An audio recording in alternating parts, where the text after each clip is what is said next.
Today, we are pulling the engine out of this Datsun 280Z. If you haven't seen part 1 yet, where I do most of the prep work, check it out. I go through all of these items. Now, most of the prep is done, except for a couple of these quick items. All that's left to do is drop the drive shaft, disconnect the shifter linkage, and then loosen up the engine and transmission mounts, and hopefully it comes right out. Let's get to it. Before I can get to the drive shaft, I obviously need to get this shroud out of the way. All right, so here's our drive shaft to our differential in the back. And apparently you can get this off without taking out this whole rear suspension part. You can barely fit a wrench into this little gap here between the sway bar and this diff mount. I'm getting the wrench in a good spot where it has some resistance and will stay in place. I'm using my other hand to apply a small amount of torque to the drive shaft just to keep the wrench in place. Then I use a screwdriver on the other end of the drive shaft to apply torque. So for more clearance, I might actually apply the torque over here, because I got more room. On the other side, there's this strut bar in the way. So you can actually grab both sides of the screwdriver and it should come loose pretty easily. And I'm further away from that wrench. The wrench following is a little annoying, but this worked for me. And you can also do this method here of twisting the drive shaft to loosen the nuts a little further. So the theory is we'll take out these bolts, and then we should be able to push the drive shaft forward some to get it off of the differential.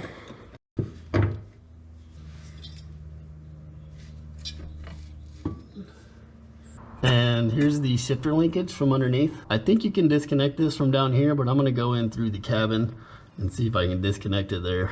Here in the interior, most center consoles come out with just a few screws, some usually hidden in the armrest. Oh my God.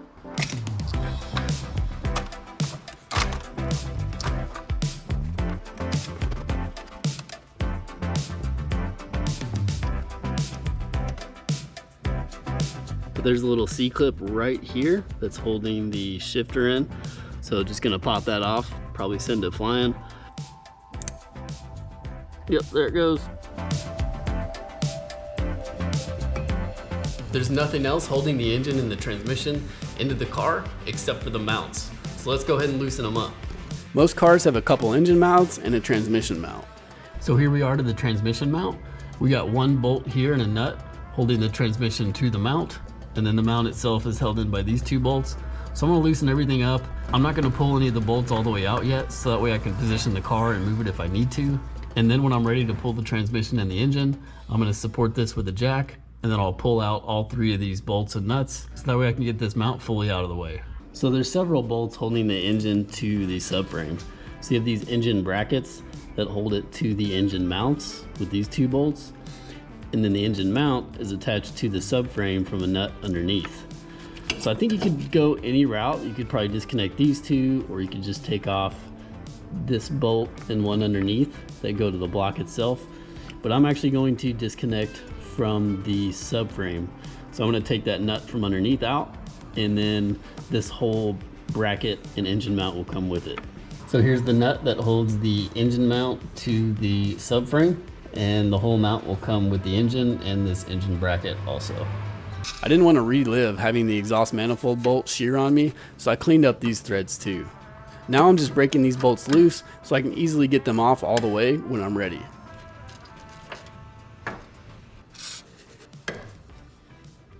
Now it's showtime. I called my buddies because this is the heavy lift part, literally. Now we're measuring where the engine hoist legs will go. You typically don't want a car on jack stands when you're pulling an engine because you'll be pushing and pulling, and obviously you're moving a huge amount of weight. So I bought some 2x10 board and put it under the front of the wheels so the hoist legs can slide underneath the suspension components. Hey, what are you doing? What's up, hey, man? What are you doing? Dog and chat break.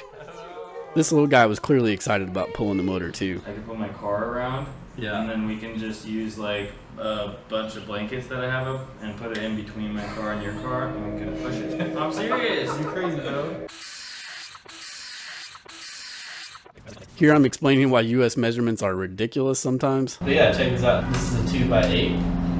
It's 1.5 inches thick, not 2 inches.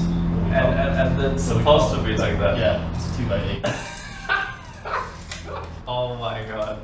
I did not know that, man. It's stupid. Your system does never fail to amaze me.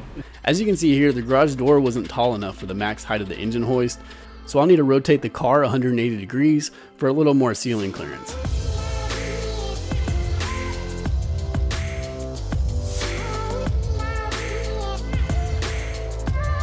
In retrospect, I should have bought more wood so I could also put some planks under the rear wheels. Having the front higher than the rear is the opposite angle needed to pull the engine out. Now we mount the balancer to the engine. If you're using an OEM bolt, just make sure you have plenty of threads going into the block. I also avoid mounting anywhere on the head, since that's aluminum and the block is iron. One thing I would have done differently here is mount the balancer so it's level with the engine when it's in the backmost position, closest to the firewall. Then when raising the engine out, I would have had more angle available to tilt the engine. You'll see that we hit the maximum pitch of the balancer with how I have it set up here. We are ready to take the engine out. We got this clip mounted here on the exhaust manifold bolt. This was an old rusty bolt, so I replaced it, put some washers on. That thing is not going anywhere. Then on the front, we got it mounted up. So this is the OEM lifting point to pull the engine. I believe you can pull the entire engine off of this one clip, but we got two mounts, so we're gonna use both, and that's not going anywhere either. Which reminds me, I should probably put this bolt back in there. Before undoing the mounts completely, I leave a very small amount of tension on the hoist. Now I go under the car and support the transmission with a jack. Then fully take off the bolts and nuts for the transmission and the engine mounts that I'd loosened previously.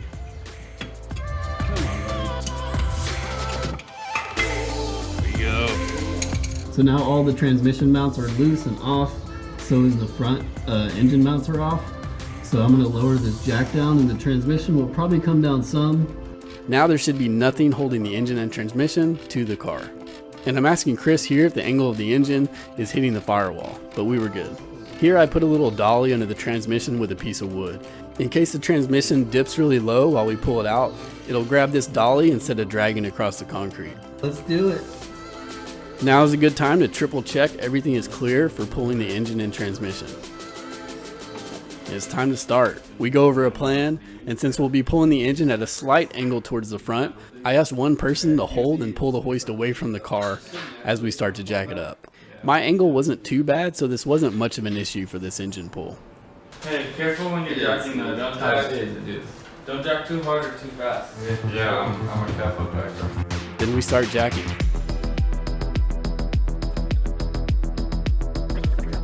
You can hear the engine mount on one side come loose. Then I carefully push on the other side to break it loose. This is the bolt from the engine mount leaving the subframe. And now the engine is loose and free.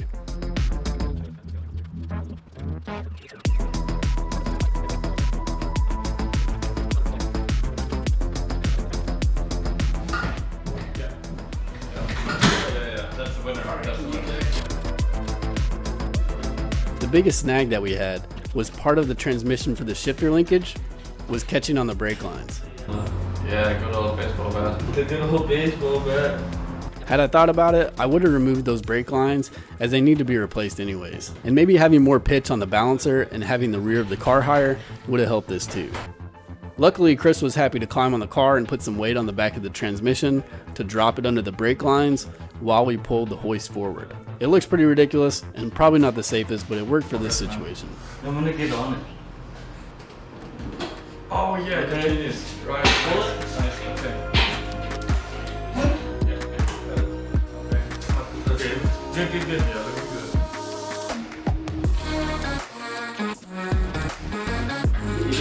A little more.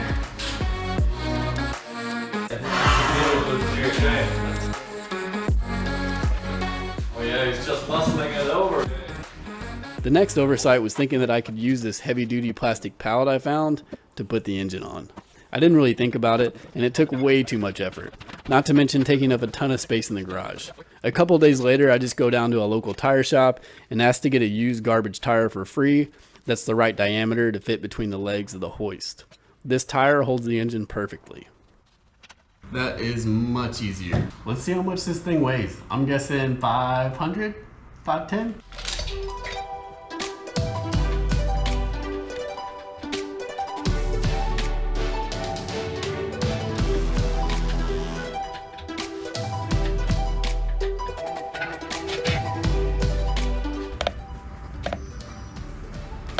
So that is it. The engine and transmission is out. It wasn't too bad. It was maybe 2 or 3 full days dedicated to pulling it out. I definitely was really careful about marking wires and all that stuff. Plus I was filming too, but not too bad. And there's obviously a few things I would have done differently, like taking the brake lines out, since I need to take those out anyways. I would have raised the back of the car up a little bit to get a better angle to remove the engine and transmission. And I would have positioned the leveler a little bit differently to give me more angle when I pulled the engine out. But other than that, it went pretty smoothly. I definitely recommend having 1 or 2 other people to help you pull an engine out, especially if it's your first one. Now, I just got to figure out what to put in here. Lots of options. Subscribe to follow along with this awesome build. More to come. Thanks for watching. Bye, y'all.